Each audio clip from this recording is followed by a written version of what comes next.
I am talking about clinical vignettes, and these are cases that I see in the hospital as part of the heme consult service. And today we are going to be talking about the case of a man in his 50s who has a history of bullous lung disease, and he has a prior history of pulmonary embolism a few years ago and has been on apixaban.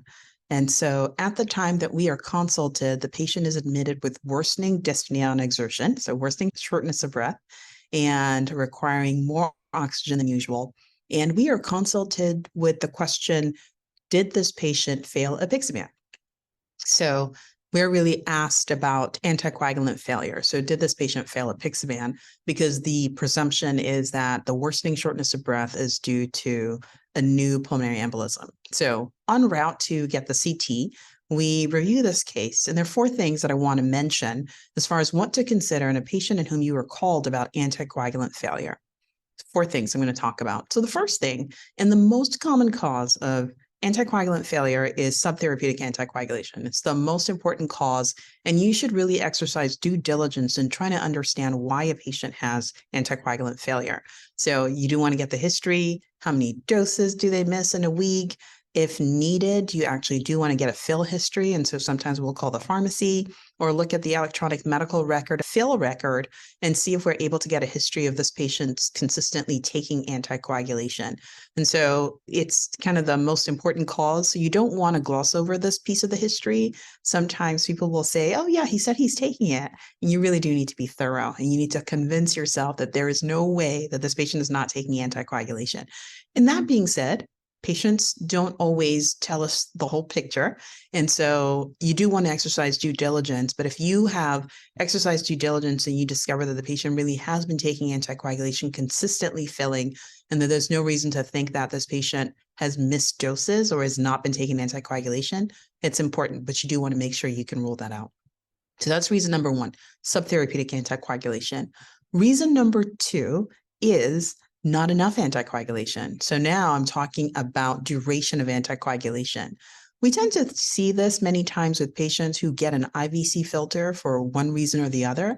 And there is a certain perception that once the patient gets an IVC filter, then, all possible risk is gone. Yes, IVC filters can protect in the short term against pulmonary embolism if there is an impending DVT that you are protecting the patient from potentially.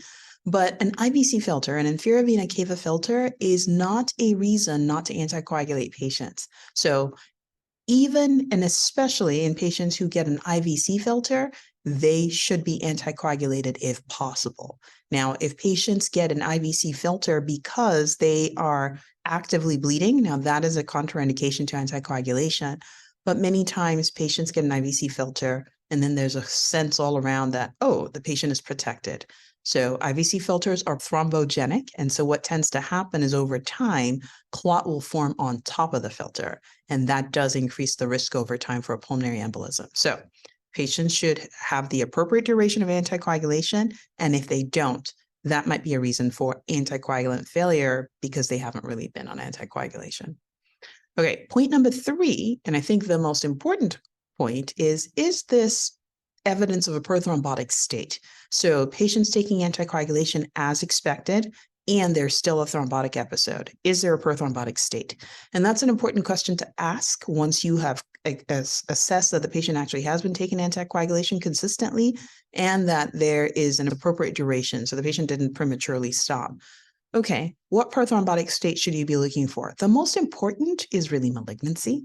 And so you want to make sure that you are asking the right questions as far as cancer screening, looking, if possible, to see if there's any evidence to suggest iron deficiency that may suggest an occult colon cancer. You don't necessarily want to go scanning patients just to look for malignancy, but you do want to make sure that in the history, you try to figure out what could be some pointers to the possibility of malignancy, because that's kind of like the more likely prothrombotic state. Okay, so if we ruled out malignancy, then do we want to do a thrombophilia evaluation? People love to do thrombophilia evaluations because they hope a thrombophilia evaluation is going to tell them about the patient's tendency to clot. And for the most part, thrombophilia evaluations are really about risk stratification in terms of recurrent thrombosis at the time that you want to take patients off anticoagulation. They are not necessarily helpful by themselves to tell you why a patient had a thrombotic episode. That being said, one of the thrombophilia evaluations that I will usually do pretty consistently, especially in inpatients, is to look for antiphospholipid antibody syndrome. So that's looking for anticardiolipin antibodies, anti-beta 2 glycoprotein 1 antibodies, and a lupus anticoagulant if they are not already on anticoagulation at the time that I go to send the panel, because the lupus anticoagulant can be falsely positive in the setting of therapeutic anticoagulation. For that reason, I would want to make sure that that test is not going to be a false positive. That won't be confusing to me as a hematologist, but potentially be confusing to other people who see the result in isolation and don't recognize that the patient was on therapeutic anticoagulation.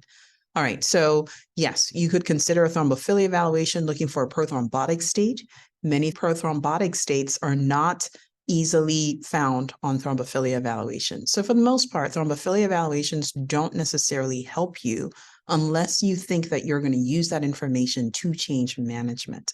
Okay, so you've assessed whether the patient is taking anticoagulation, you've assessed that there's appropriate duration of anticoagulation and no premature stopping, and you've assessed for a prothrombotic state. What else is left? The fourth thing is, could this be a misdiagnosis? And sometimes, especially in patients who have a history of cancer, could this be a tumor thrombus? You want to make sure that you assess for a tumor thrombus because it could be a tumor thrombus that's actually been categorized as an acute thrombosis that's not an acute thrombosis. All right, those are the four things that I want you to think about in any patient presenting with concern for anticoagulant failure. For the most part, anticoagulant failure is actually not very common. Non-adherence to anticoagulant therapy is very common. So your time would be best spent getting a really thorough history to make sure that you're not missing anticoagulant failure due to non-adherence to therapy. All right, that's all I have for you today. I'll talk to you next time.